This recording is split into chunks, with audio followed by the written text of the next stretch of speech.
My name is Whelan. I served in Vietnam as a sergeant in the infantry, and I'm a Texan.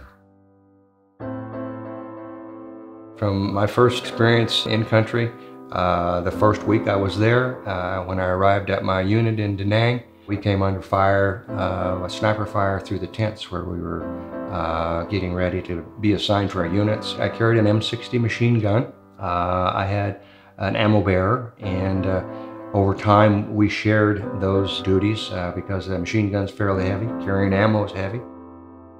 My first R&R was to Australia, and that was after I'd been in country about 90 days. Certain minorities weren't allowed to go into Australia, and of course our troops were a mix of all. In my opinion, it doesn't matter whether you're white or whether you're black or whatever race you happen to be.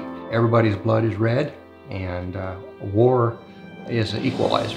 When I returned to Da Nang, I was notified that I was going to be transferred to another unit 300 miles to the south in Saigon. And as a result, we made preparations to make the transfer from the Americal Division to the 199th Infantry Division in the south, and I was promoted to a sergeant.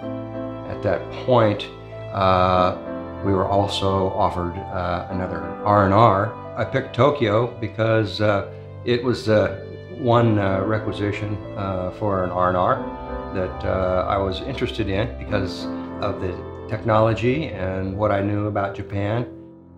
The reconstruction that they were doing at this period of time after World War II and having world recognition again with the 1964 Olympics, you could tell that there were just multiple changes going on in their society.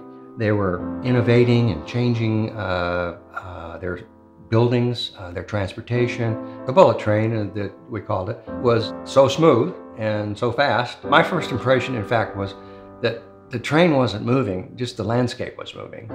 And that in itself was an experience that I thought, are we moving, or is the terrain moving past the windows? All you had to do was sit there and relax, and it was a beautiful experience. The thought of having to go back again, particularly for what I had to go back into, I just, it was a sobering experience. I had this sinking feeling in my stomach that I can't believe where I just was and what I just experienced, and now I'm going to go right back out into the field and combat.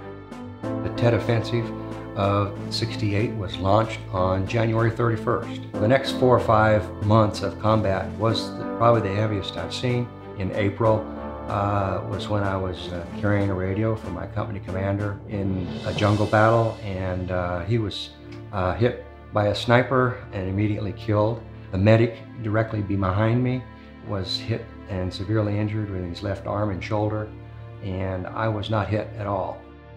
I became kind of callous, I guess, to death. I had seen a lot of it. I didn't want to see a whole lot more. I was still kind of wondering, how I had made it that far.